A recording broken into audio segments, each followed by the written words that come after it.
Hey yo, welcome to the channel that brings you multidimensional content, which means that the readings are from a broad and expansive point of view and that they're not for a specific time but should resonate with you whenever you come across them.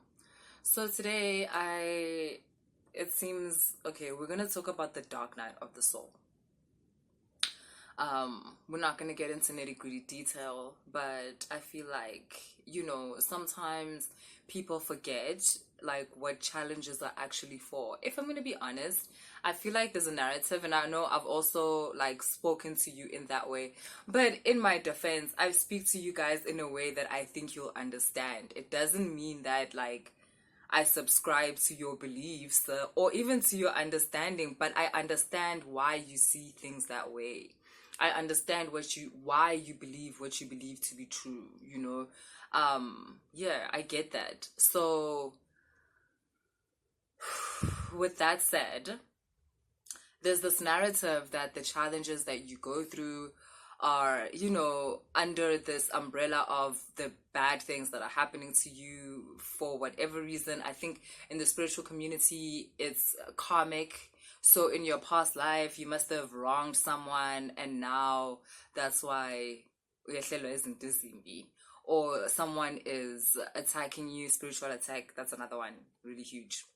Someone is spiritually attacking you, so like, yeah, someone's holding you back. They don't want you to succeed. Now again, I'm not saying this is not true, right? I'm saying I'm going to give you another perspective that allows you to navigate these situations better, these situations that you refer to as your challenges, or some of you even as bad luck or bad, omens nje, like, type of thing. So, dark night of the soul.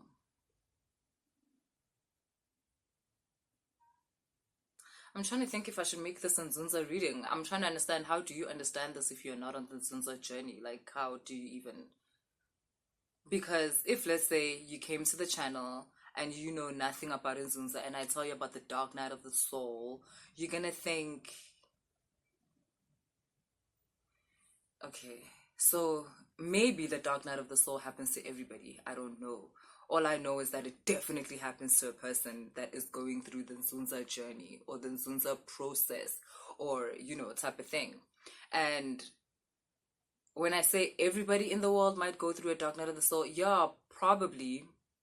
But the perspective I'm going to give to you and why I've called it the dark night of the soul is because I'm looking at this from the perspective of those who are on a spiritual journey, who are on a unfolding of self, awareness of self-awareness type of journey, right? For those people, we call this pocket of information, what I'm about to explain to you, the dark night of the soul. It's not the same as when you're just depressed. Is it the same? You see, that's the thing. It is. It's the same, but the perspective matters. The thing is, when you're just like, I'm just depressed, my life is not going well, this is shit, whatever, it's like, unalive myself. Like, you're going at it, you can go at depression from not a spiritual point of view, where you're just depressed because, like, you lost your family, or your wife left you, or like, like you got problems in your life and you don't know how to solve them.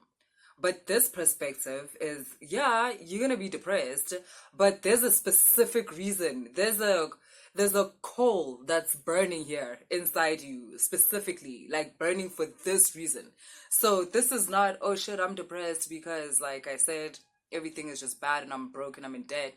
This is, I'm depressed because, yeah, remember I told you guys about when you can feel that aspect of yourself, or that room where if you enter that room, your life is gonna change. You're gonna access like this energy that's just gonna allow you to express yourself in the most authentic, divine way. And obviously when that happens, you're gonna meet the love of your life, and that business is gonna take off, and those kids are finally going to respect you. Like, yes, but what is holding you back is that you understand that there's a pocket of energy that you need to access, and you don't know how to access that.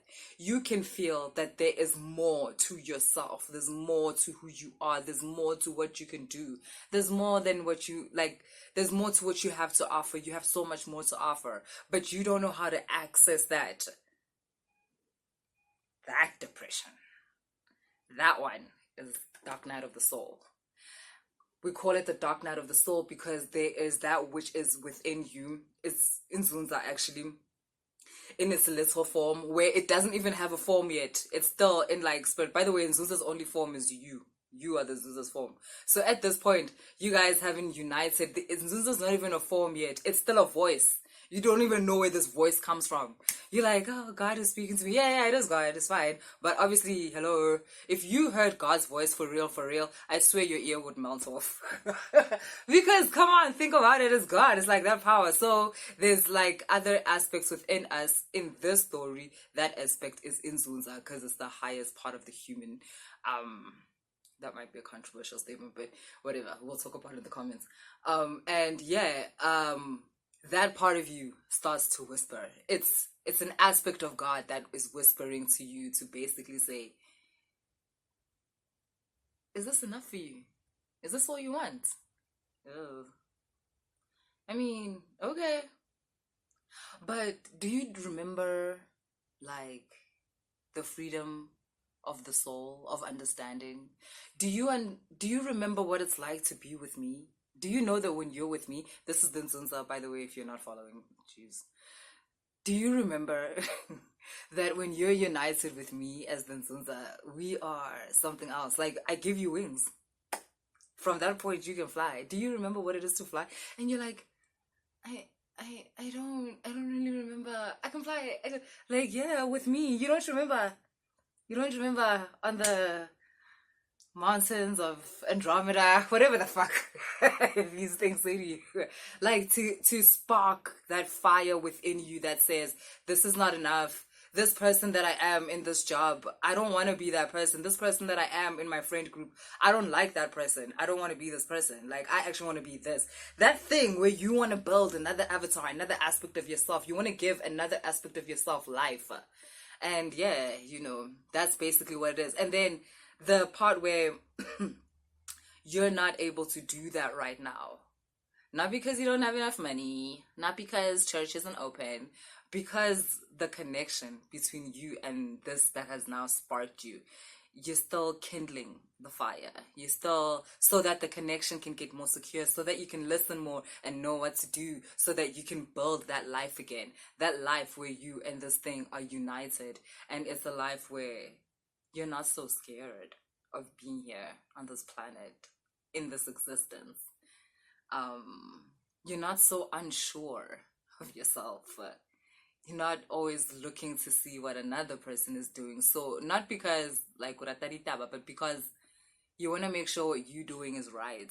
Like, I know you long for a day when you don't have to check if what you're doing is right by looking at other people, where you can walk out and know that, like, alright, because this is it. This is how it presents itself, and therefore it is right. Therefore it is good. Especially if, like, okay, let's not even go there. But yeah, where I keep telling you guys who are like awareness, ascension, whatever it is that you guys are here for, it's not you no longer have problems in your life. It's when the problems come, they don't knock you off your feet. They don't knock you off. It's just another step. You're like, oh, okay. And then the point where you fix the problem, where you address the problem, it comes faster to you. It comes easier to you. Because you now have a different perspective. You no longer like get lost in the sauce, where you're in your problem, where you're like, oh, I have this debt I have to pay off, and if I don't pay it off, I'm gonna have to move out, I'm gonna have to give up my car, whatever. And like you're just in there, like, yo, then I'm not gonna have a car, yo, then that girl, bruh, like, yo, shit, like, I'm gonna have to move out of this town because I can't stand people looking at me like not having, like, you're just going down the rabbit hole. So when you're now done with this whole path, or the closer you get to Inzunza, or at least after the dark night of the soul, you're now able, or what you guys call ascension, is a thing where you skip that entire part, that entire thing that I just did. And because you skip it, and how you skip it is that you let the thoughts occur, like, oh no, and then what is this girl gonna say? What's this guy gonna say when I now in? You let them occur because they occur, as you make your sandwich. What's your favorite show? They're gonna leave. Like, they're like beings, these thoughts. They come, they visit, they go. You ain't gotta fight them. They ain't here to fight you. This is their nature. This is who they are. They're supposed to come because they're part of a process. You don't know that you're cooking something in these thoughts coming and triggering you. Your ability to not attach yourself to those thoughts and say, don't talk about me like that. Oh no, I have to get rid of these thoughts. Oh no, let me drink. Oh, let me go fuck that guy that I really don't want to fuck, but I just need to get rid of these thoughts. I need to think of myself in a different way. Your ability to hold back from doing that. The next stop is the solution. Because the solution is always with, like, it was always, I don't know, almost, you know how they say the solution is not in the same place as the problem? It is. But you have to get out of the perspective of seeing. The problem comes with the solution inside. But you can't see both aspects if you're just in the one, just thinking about how you're going down.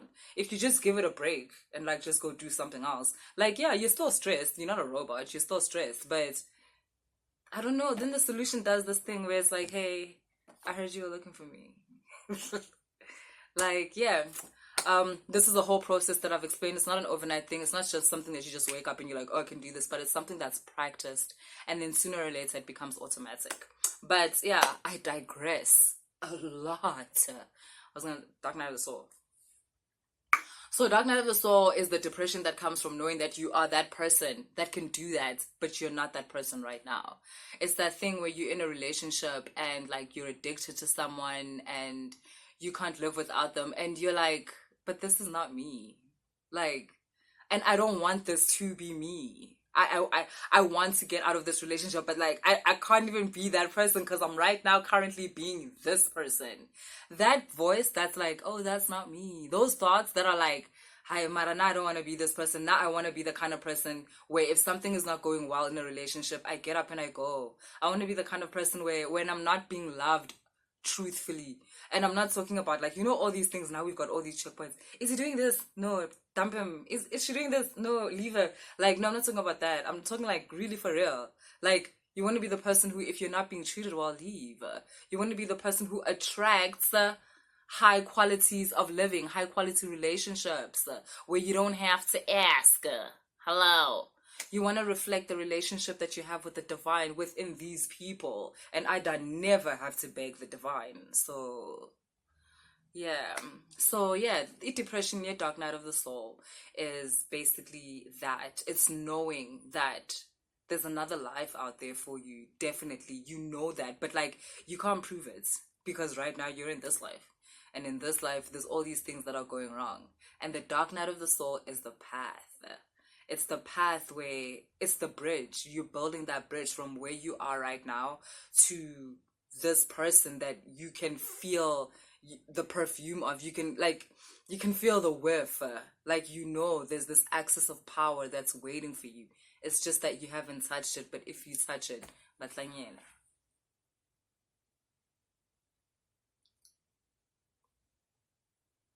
And the Dark Night of the Soul is that journey. I'm sorry that they call it the Dark Night of the Soul. That should give you all the hints in the world as to how this goes. I mean, talk about the valley of the shadow of death. It's not death, but it's the shadow of the death, bruh. Yo. Mara, like, you'll live. You'll live, You won't die. When my guys are so rude, hey. I be up here acting like these be good people. Because they are. They used to do this thing afterwards when, like, the whole thing was done. They're like, did you die? I would be like, yo, that was so traumatic. Sometimes I can't even think about it, like, I cry. But, like, it'll be a certain point. It's not because, it's okay. I'm okay. And they'll be like, yeah, but did you die? Yeah, but did you die? And in my head, I'm like, I did. Because this version of me is definitely not the version of me that went through that shit. That version of me died. There was no way she was gonna make it out of that. You don't make it out of that. You're not supposed to. It's almost like futsi, an offering that you give of that version of yourself. It's actually how you get out. You don't get out until you give of that version of yourself, the lower vibrational self. And then, yeah. I'm getting into occultic things. Let me not. But yeah, basically, so yeah, dark night of the soul. They call it that for a reason. Like I said, it's not easy. It's just like I said, you getting closer to the divine. But how that happens, how it manifests in real time, is that you start to. We've spoken about this. You start to see people for who they really are, and that fucking hurts. Like it sucks. It sucks. You start to realize that. You thought you and these people were all the same. You're not.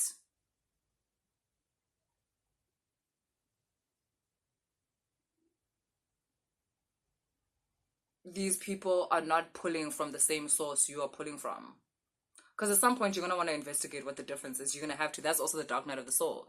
You have to investigate. It's okay, if you're not who I thought you were, then maybe I'm not who I thought I am. And like, yeah, and so the journey continues. And this journey of constant awareness and calibration is like, you get the new information. I think I've explained this before. It doesn't just sit in your body like it's normal. No, 5 minutes ago, you didn't know that existed. Like, you didn't even...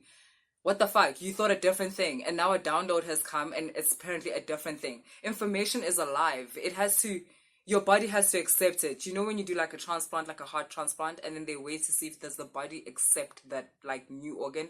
Downloads are like that. Your body has to accept the transplant of the information, and that's calibration. That's when, hey, you'll find yourself getting maybe a headache or some flu or whatever, and dark night of the soul just be like that. And then sometimes there's like a shortage of your finances. And this will happen just because like a lot of your manifestation powers are at knowledge type of thing. So here, like, the tap just goes a little bit like thinner. That's all, but you'll make it through, you'll survive, you'll be accounted for, you'll be provided for, like, minimum, if that's the kind of dark night of the soul you're going through. Don't worry. Don't worry.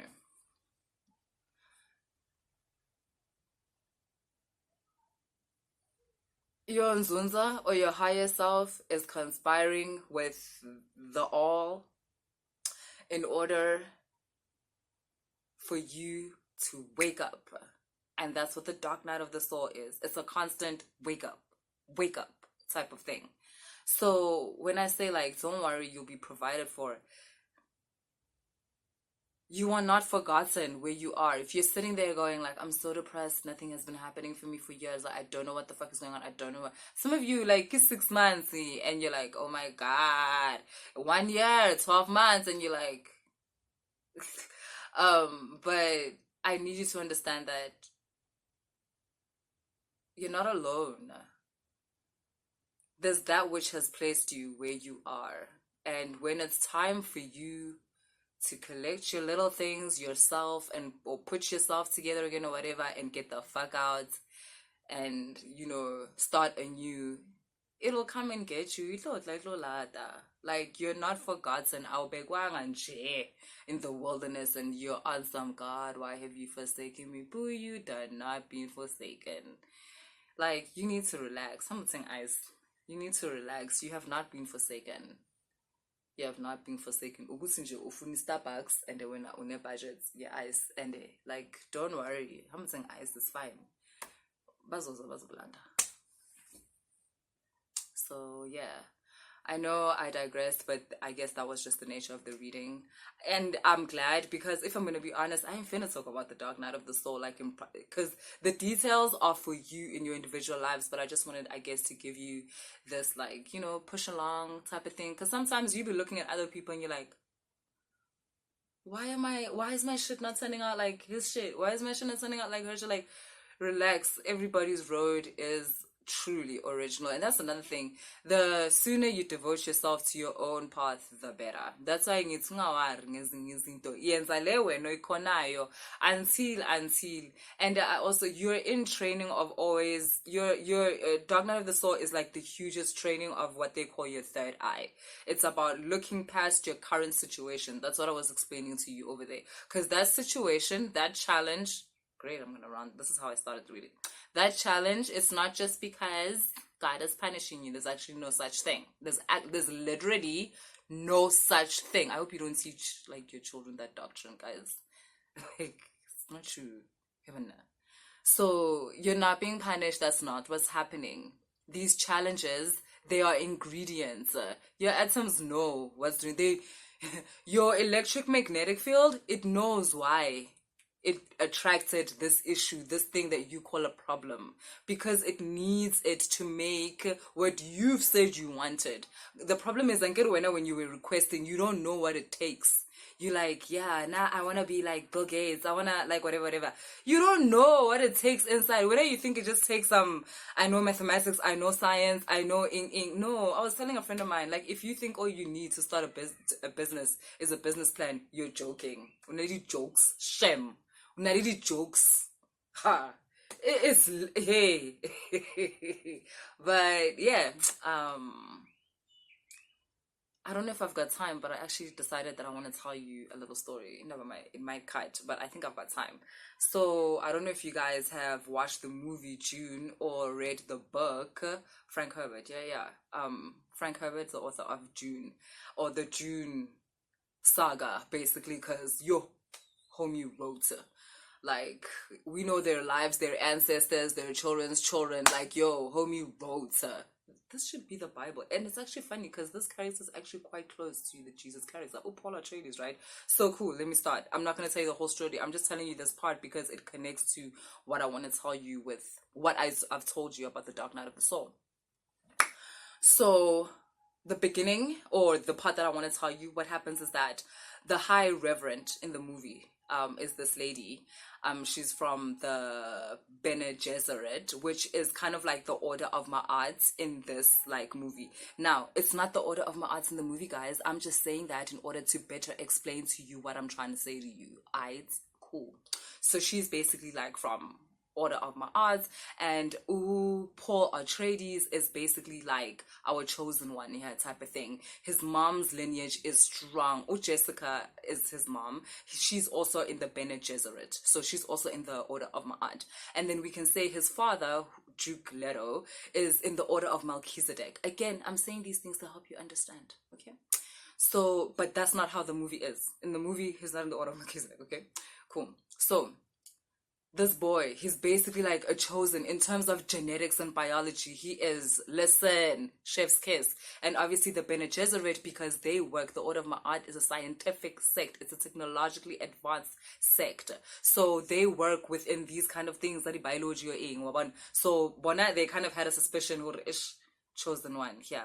So now the mother, Bene Gesserit girl, she's here to test Paul Atreides, the chosen one. You are Paul Atreides in the story, by the way, in case I didn't mention it. I didn't. You are Paul Atreides in the story. She comes to test Paul. She's got a box with her. In that box, she says, is pain. Then she takes out a needle and she points it at Paul Atreides' neck.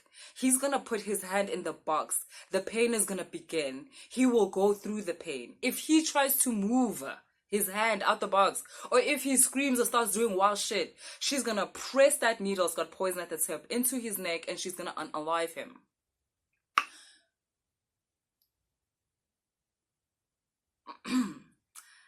In the box is pain. Dark Night of the Soul. You're gonna go through that because this is going to mold you into what you have to be. The reason why she's here, Bene Gesserit, the Order, is because you inherit too much power. You've got the potential to inherit a lot of power. That's why you can feel that room that no one knows about in you, where you're like, if I open that door, I swear to God. She knows about that door. It's true. It's true. That door is true. It's true. That room is true. And she knows you're about to open that door, but before you do, they have to do this test because you will inherit a lot of power. Poor Atreides says to her, because of my father, because his father is the Jew. And she's like, because of your mom. Now, I would say because of both. It's because he inherits both the powers, right? So that's why it's going to be a big deal. Now, the reason why she will unalive him if he removes his hand from the box, she says an animal will do anything to take itself out of a trap, even chew its own hand out. What she means by animal is the human that is not unified. When you are not the Christ, yet you have not unified your aspects, you are not in the Nzunza mode. You're still the growing Nzunza, you're still separated. But when it's unified, that's the human, that's not the animal. But the animal is when it's still separated, and an animal obviously gets scared. Like, now I'm going to take my hand out. She going to kill you. Because what it means when you take your hand out is that with the power that you're about to inherit, it means that whenever something goes wrong in your life, if a girlfriend dumps you, you could burn a whole village. You have that kind of power. Like, if someone makes you angry at work, like, due to your biology and the science within you, your anger could cause death for someone, and that's not okay. That's too much power. So you need to be able to balance your emotions, to balance your state of being, to balance that essence.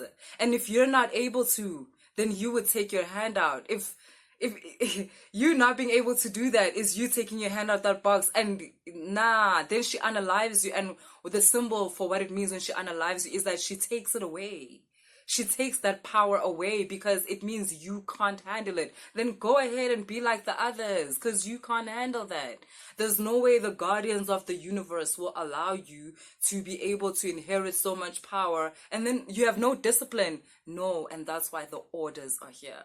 The orders are here to tame. And listen, tame does not mean what humans mean tame. Tame in nature means to show you how to be what you already are. They teach us how to be what we already are, but in this environment. That's what tame means when it comes from nature. When it comes from humans, it just means bazogoba ntwana. Bazophula. They'll break you. But from nature, nature's like, you're scared of what you are. You're scared of burning the village. That's why when people come for you, type of thing. But what if someone comes and like they anger you that much? Or what if someone comes and just influences you and uses you as a weapon? So that's why that test happens. But also that's why the order is there. The order is there to help us channel these abilities or this advanced technology within us to the best of like the good of the universe, which is the good of you. You represent the good of the universe. And that's why you have to go through your dark night of the soul. Okay, so yeah. I know it's tough. I know it sucks and it feels like nobody loves you. And it's okay because like these people don't even know what love is. You're not missing out. Trust. You're about to actually know what love is. That which is within you, that which has put you where you are.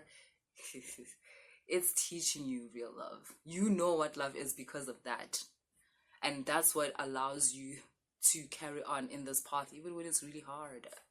Because at the end of the day, this isn't it's for you. It's for you. It's so that you can be the you know you are. Okay, that's what I got for you guys. I hope that resonated. If you want to book a reading, all the information is in the description box.